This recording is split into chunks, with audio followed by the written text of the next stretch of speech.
Co-authors forward.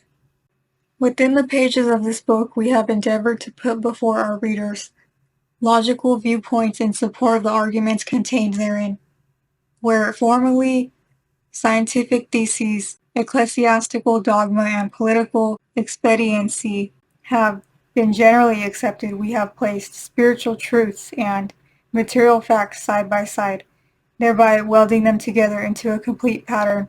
This helps to bring that which science has factually proven into line with spiritual concepts as given to us through our teachings received from the cosmic master masons, and which are a continuation of the original Osirian scripts. Our message is a simple one. Explore all reasonable avenues of thought before condemning any one of them as nonsense. Do not overlook the fact that many of the great discoveries have been made by chance, often by unorthodox and unprofessional people. If science is to progress and to be of benefit to mankind, then it must, in the long run, recognize the existence of spiritual forces, living elements within God's creation, which, if approached correctly and with awareness and recognition of their potentialities, could be of immense benefit to mankind. Man must, if he is to survive upon this earth, put his own house in order before seeking to conquer outer space and all that it holds. Leave God, great nature, to administer those planes of being into which man, in his three-dimensional state, will never penetrate physically, because he is not meant to. God's universe is very orderly, and the various elements comprising its make-up function only within and upon planes of spirit or matter, to which they are cosmically attuned. There is no overlap or infringement of one with another, and it is to be hoped that man in his scientific researches will, in view of the further knowledge he should assimilate through his experiences, awaken wisdom and discernment within himself. This will bring him to sure realization that efforts on his part to probe too far into the realms of cosmic forces, which he can never reach and far less dominate, will only breed disaster for himself and the whole human race. Man must realize that knowledge always walks just ahead of his endeavors and achievements, and that he may have to approach his problems in devious ways before he actually finds success. He cannot jump the rungs of the ladder, but must mount them from A to Z in that order. If he does not, through lack of wisdom and discernment, then he will court failure, and as he is dealing with cosmic forces beyond his mortal ken, the danger of disaster also. In one of the Osirian books appeared the following passage, and we think it is worth quoting here.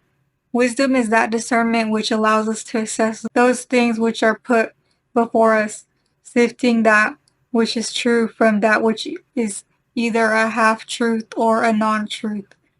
From Jewels of Wisdom by the same authors. Chapter 1, Musings on Thought, Part 1, Thought is Real, Use it Correctly. If we believe sincerely enough in the things we are striving to achieve, we shall build up the necessary strength to bring our ambitions to fruition, no matter what obstacles we encounter along the pathway of our endeavors. By right and spiritual thinking, we shall be an inspiration to others, for what we build will be lasting monuments for future generations. So said our teacher some time ago, and if we pause to examine seriously what he has said, we shall become aware of the great service we can be to the human effort if we truly transmit right and constructive thought into the cosmic planes of being. All thought is like the rainbow and consists of a blending of lower, middle, or higher thought potentials. These initially appear as a composite whole and can only be separated and identified as individual planes of consciousness through our own cosmic awareness. The great majority of incarnate souls are content to travel along the earthly roadway, allowing their minds to pick up and also to give birth to a maze of conflicting thought impulses. These can be likened to a man walking through a cloud of gnats all buzzing round his head. Not a single one represents a spiritual thought which can be singled out, but set aside and enlarged, so that eventually it will produce the embryo of worthwhile and useful achievement. So we must be aware of and try to combat these nebulous thought impulses constantly floating through our minds and train ourselves to think constructively. If past generations had taken the trouble to learn how to harness and direct their thinking, the world today would be a better place in which to live. Men could, over past decades, have built up a positive edifice for the benefit of those following them, and they in turn would have been brought up in and inherited a tradition of constructive effort that would have knit the human race more closely together so that they lived in peace and harmony with one another. Today, contemporary civilizations are hopelessly divided against each other, stampeding in all directions with mostly a single thought uppermost, the purely material or even animal instincts to preserve themselves at all costs.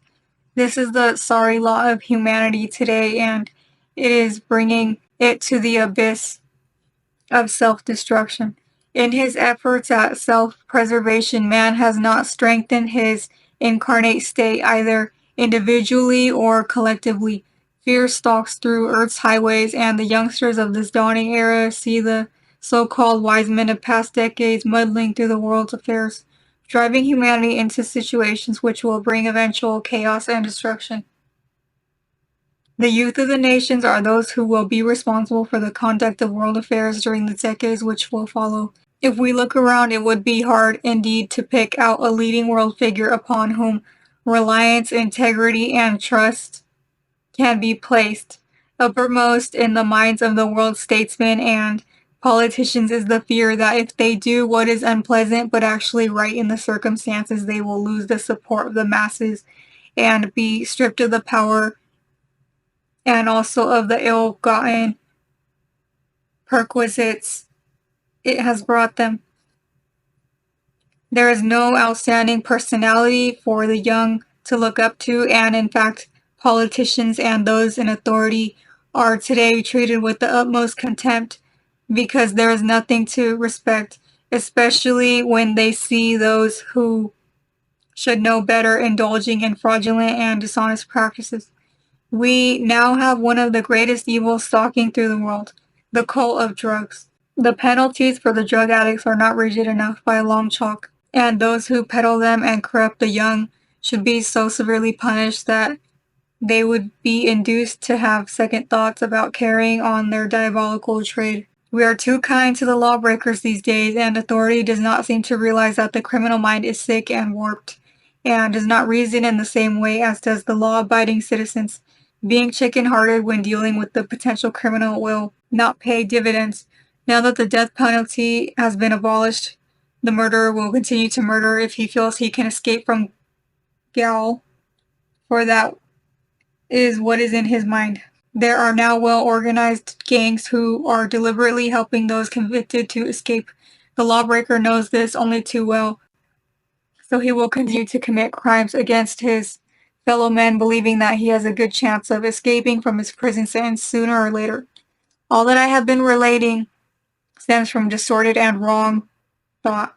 Not only is the criminal to blame, but all who in one way or another cheat and swindle society, no matter how they arrive at their ill-gotten gains, either politically or industrially. The world is held in a veritable vortex of wrong thinking, and today the astral forces of evil are ready to strike what they hope will be a death blow at humanity. The scene is well set for their satanic machinations, and the balance between war and peace is very precariously poised, so that an ill-conceived action by any nation could start the Holocaust. Let me again quote part of the message with which I started.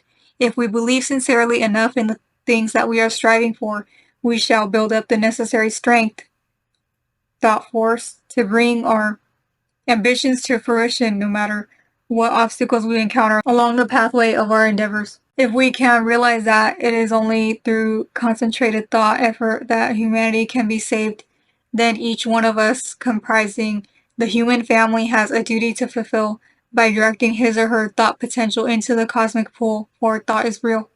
The Creator made the universe by thought, and we are part of that potential which dwells within the God consciousness of each soul. Cultivate it and use it for the salvation of mankind.